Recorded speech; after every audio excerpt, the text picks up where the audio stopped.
Et dans le baseball majeur, les matchs sont très importants. On en parle avec Sylvain Rondeau, descripteur des matchs à TVA Sport. Bonjour Sylvain.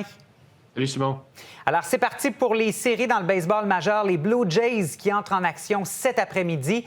Mais regardons un peu ce qui s'est passé là, au cours du premier tour. Ouais, on va commencer avec la série, Simon, qui retenait pas mal toute l'attention entre les Red Sox de Boston et les Yankees de New York. La série qui s'est rendue à la limite là, avec un troisième et décisif match que les Yankees ont remporté 4-0 grâce à une performance hallucinante de Cam Schlittler. Et lui, c'est un lanceur recru qui a obtenu un premier départ en carrière en série. Disons que la pression de jouer à New York, là, lui, ça lui fait pas très peur. Normalement, dans ce genre de match important, le partant lance 4-5 manches et lui, il a lancé 8 manches avec 12 retraits au bâton. Alors, il a complètement dominé les Red Sox. Et là, ce qu'on vient de voir, c'est Ryan McMahon qui lui a donné un bon coup de main avec ce catch épique alors qu'il s'est amené tout près de l'abri des Red Sox pour saisir avant de basculer de l'autre côté de la petite clôture. Alors, spectaculaire autant que la victoire des Yankees qui vont maintenant affronter les Blue Jays. On en reparle dans quelques secondes. Dans l'autre série de la Ligue américaine, Simon, les Tigers et les Guardians aussi se disputaient un match décisif.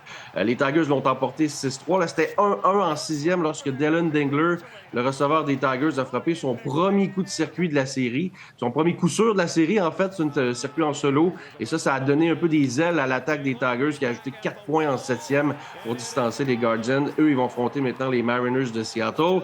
Et dans la Ligue nationale, je passe assez vite là, pour vous dire que les Cubs ont réussi à vaincre les Padres de San Diego. Et les Padres, eux, avaient échangé beaucoup de jeunes espoirs à la date limite des transactions pour faire un bout de chemin en série. Mais malheureusement, ça s'est arrêté au premier tour. Les Cubs ont gagné le match ultime 3-1. Et dans la dernière série, les Dodgers de Los Angeles se sont débarrassés des Reds de Cincinnati en 2 victoires consécutives. Shohei Ohtani a frappé pas un, mais 2 circuits dans le match numéro 1. Mookie Betts enchaînait avec 4 coups sûrs dans le deuxième match. Alors, les Reds ont pu assez rapidement constater qu'ils n'étaient pas du tout au même niveau que la machine là, des Dodgers. Place maintenant aux séries de division. Ouais. Ce ne sera pas facile pour les Blue Jays. Non, ce sera sûrement une série vraiment intéressante entre ces deux équipes-là. Mais la question, là, Simon, que tout le monde se pose, est-ce que Bo Bichette sera suffisamment remis de sa blessure en genou pour cette série-là? Les Jays vont annoncer là, leur formation pour la série dans les prochaines minutes. Et ce qu'on sait, c'est que Bichette n'avait toujours pas recommencé à courir à un niveau, je dirais, assez convaincant pour jouer un match. Donc, ça reste à voir. Est-ce qu'on va le garder comme un bâton peut-être éventuellement dans la série? Parce que lorsqu'on dévoile notre alignement pour la série, on ne peut pas le changer à moins d'une blessure. Donc, s'il n'est pas dans l'alignement, on ne pourra pas l'ajouter à la fin. Alors, sans Bichette, évidemment, là, Simon, toute la pression tombe sur Guerrero Junior qui va devoir en donner un petit peu plus parce que lui, son dernier circuit remonte au 5 septembre dernier. Ça fait presque un mois qu'il n'a pas frappé de circuit. Donc, ça rajoute une certaine pression aussi à George Springer qui a connu l'une de ses meilleures saisons. Addison Barger est tout jeune, mais ça fait un peu de pression sur lui et le receveur Alejandro Kirk vont tous devoir un peu en donner plus.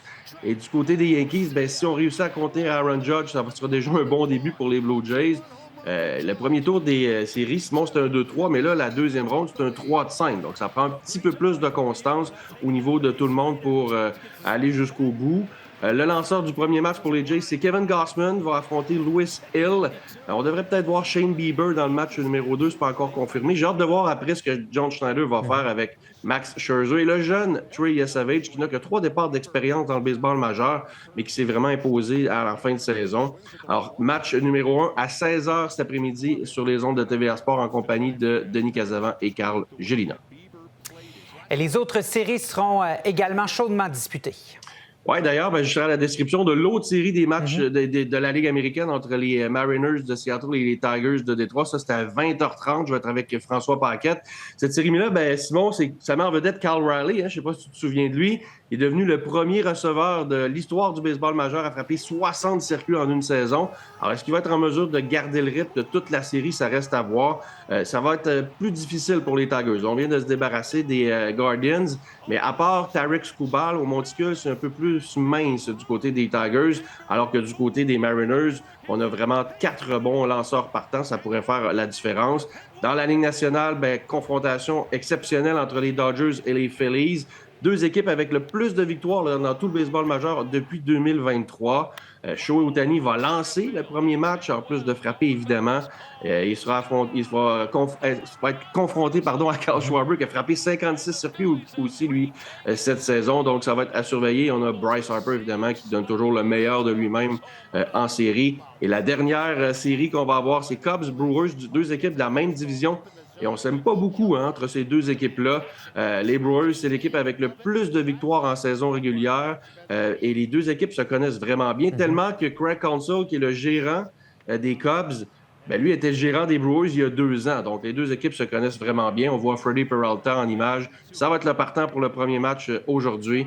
Il est pas mal tout seul de sa bande parce que Brandon Woodruff, lui, est blessé. Ça va peut-être donner un peu de chance à Jacob Misiorowski. C'est un jeune lanceur qui lance avec des balles de feu à plus de 100 000 $. Alors, c'est vraiment du baseball intéressant là, au mois d'octobre. Hâte de voir ce que ça va donner. On s'en reparle peut-être la semaine prochaine avec le deuxième tour qui risque d'être terminé. Alors, on te suit avec toute l'équipe à TVA Sport. Merci, Sylvain. Parfait. Bonne journée. Merci. Bye-bye.